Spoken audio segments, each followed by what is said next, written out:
దుగ్గిరాల శుభం Maheshwari cold storage అగ్ని ప్రమాద బాధితులకు సంబంధించి దారుణమైనటువంటి నిర్లక్ష్యం జరుగుతూ ఉంది. వేలాది బస్తాలు అగ్నికి ఆహుతైపోయి రైతాంగం గోడు ఆత్మహత్యల పరంపర వైపు దారితీసే ప్రమాదం ఏర్పడుతూ ఉన్నది.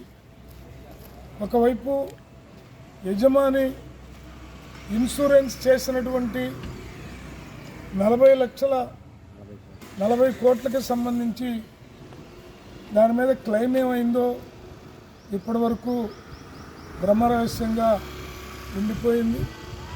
అలాగే కోల్డ్ స్టోరేజ్ యజమాని బాధితులకు న్యాయం జరిగేంత వరకు వ్యాపార లావాదేవీలు నిలిపివేయమని కలెక్టర్ గారు ఆదేశాలు జారీ చేసినప్పటికీ తన యొక్క కార్యకలాపాలు కోల్డ్ స్టోరేజ్లోకి పసుపుని పెట్టుకునేటటువంటి వ్యాపారం తను కొనసాగిస్తూనే ఉన్నాడు. అలాగే కోల్డ్ స్టోరేజీ తగలబడుతున్నటువంటి సందర్భంలో అనేక వేల బస్తాలు బయటికి దారి మళ్లించారు. ఆ దారి మళ్లించినటువంటి బస్తాలు శుభ్రంగా అమ్ముకుంటా ఉన్నాడు. అంటే యజమాని వ్యాపారం చేసుకుంటున్నాడు, అమ్ముకుంటున్నాడు.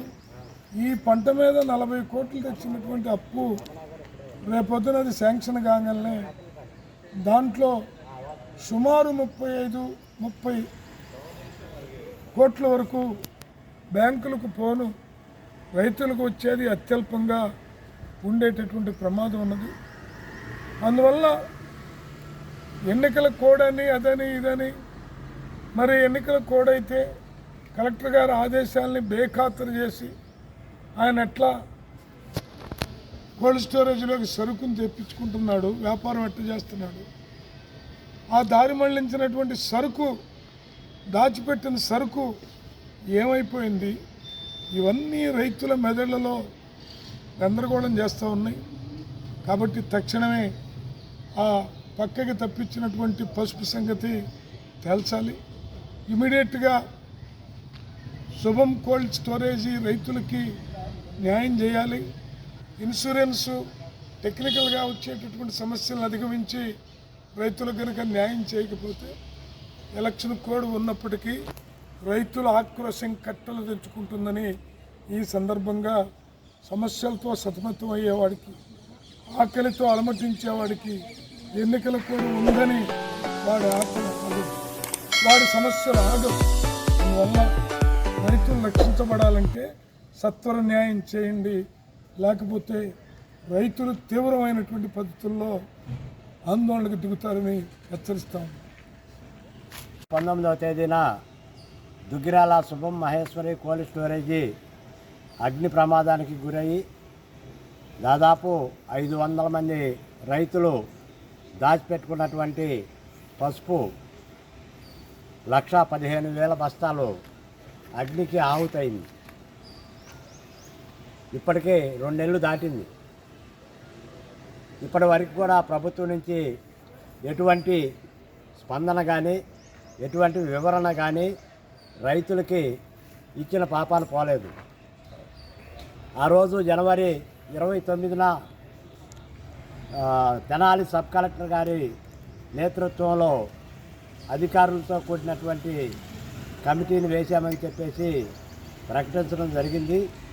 ఆ రోజు మేము సబ్ కలెక్టర్ గారిని కలిస్తే 20 రోజుల్లో మేము విచారణ జరిపి నివేదికని కలెక్టర్ గారికి ఇస్తామని చెప్పేసి ఆ రోజు మాకు చెప్పడం జరిగింది. ఆ 20 రోజులు అన్నది ఇప్పటికి 60 రోజులు అయిపోయింది. ఇప్పటి వరకు కూడా ఆ నివేదిక మరి పూర్తి చేసింది తెలియదు, కలెక్టర్ గారికి ఇచ్చింది తెలియదు.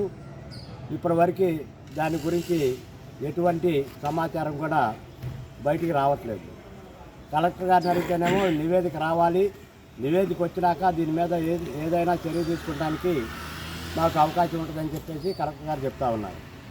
కాబట్టి ఇప్పుడు వరకు చేసిన కాలయాపన రైతులు తీవ్ర ఆవేదనకి గురవుతూ ఉన్నారు. ఇప్పుడు ఎన్నికల కోడ్ వచ్చిందని చెప్పేసి ఈ తప్పించుకునే పనులు చేస్తూ ఉన్నారు. కాబట్టి ఇవన్నీ కూడా రైతుల విషయంలో ఎన్నికల కోడ్ వీటన్నిటిని కూడా పక్కన పెట్టి తక్షణమే ఆ నివేదికను బయటపెట్టి వారికి నష్టపరిహారం చెల్లించాలని చెప్పేసి ఈరోజు కలెక్టర్ గారికి మెమోరాను ఇవ్వటం జరిగింది. తక్షణమే దీని మీద చర్యలు తీసుకోవాలని చెప్పేసి కూడా మేము డిమాండ్ చేస్తాం. శివాజీ కోల్డ్ స్టోరీ తగలబడి 2 నెలలు ఒక రోజు అయింది. గతంలో మరి అనేక రకాలుగా మరి తెనాలి సభ కలెక్టర్ గారిని కలిసాం, తర్వాత వ్యవసాయ శాఖ మంత్రి గారిని కలవడం జరిగింది. తర్వాత సజ్జల రామకృష్ణారెడ్డి కూడా ఈ రైతు గోడు వినిపించడం జరిగింది. ఇప్పటికీ మరి దాదాపు పసుపు పెట్టిన రోజు క్వింటాలు వచ్చేస్తే 5,000 ఉంటే తగలబడ్డ రోజు వచ్చేతలికి 11,000 12,000 రూపాయలు ఖరీదున్నది. రైతాంగం దిక్కు తోసిన పరిస్థితుల్లో యజమాని వెంటనే ఇన్సూరెన్స్ వచ్చిన తర్వాత మొత్తం మేము రైతులకే చెల్లిస్తామని ఇచ్చిన తర్వాత ఏముంటే నేను తీసుకుంటానని చెప్పడం జరిగింది. రాష్ట్ర ప్రభుత్వాన్ని మేమేమో అడుగుతున్నామంటే ఆంధ్రప్రదేశ్ రైతు సంఘం పసుపు రైతుల సంఘం మరి ఆ రోజు 40 కోట్లకే ఇన్సూరెన్స్ చేసింది, 5 కోట్లకేమో గోడానికి చేసి ఉన్నది. కాబట్టి మరి 100 కోట్ల పైన దాని ఖరీదు 100 కోట్లు పెంచుంటుంది. ఆ ఖరీదుని మరి జగన్మోహన్ రెడ్డి ముఖ్యమంత్రి నిధి నుంచి తక్షణమే మరి రైతాంగాన్ని ఇవ్వకపోతే మరి సీజన్ మొదలవుతుంది. రైతులు దిక్కు తోసిన పరిస్థితుల్లో మళ్ళీ సాగు చేసుకోవడానికి అనేక రకాలుగా దారుణంగా మరి అనుమానాలు కూడా వస్తున్నాయి. వాస్తవంగా ఇవాళ యజమాని కోల్డ్ స్టోరేజ్ మళ్ళీ కూడా సరుకు పెట్టుకోవటం, మరి ఆ కోల్డ్తో తగలబడ్డప్పుడు కొంత సరుకుని బయటికి పంపించాడు అనేది కూడా రైతాంగంలో అనుమానం వస్తుంది. కలెక్టర్ గారు కూడా నివేదిక ఎమ్మటనే ఇస్తామని చెప్పారు, ఇంతవరకు నివేదిక ఇవ్వలేదు. కాబట్టి తక్షణమే రైతాంగాన్ని ఆదుకోవడానికి కలెక్టర్ గారు ప్రభుత్వం కూడా వెంటనే జోక్యం చేసుకొని రైతాలకి న్యాయం చేయాలని డిమాండ్ చేస్తున్నాం.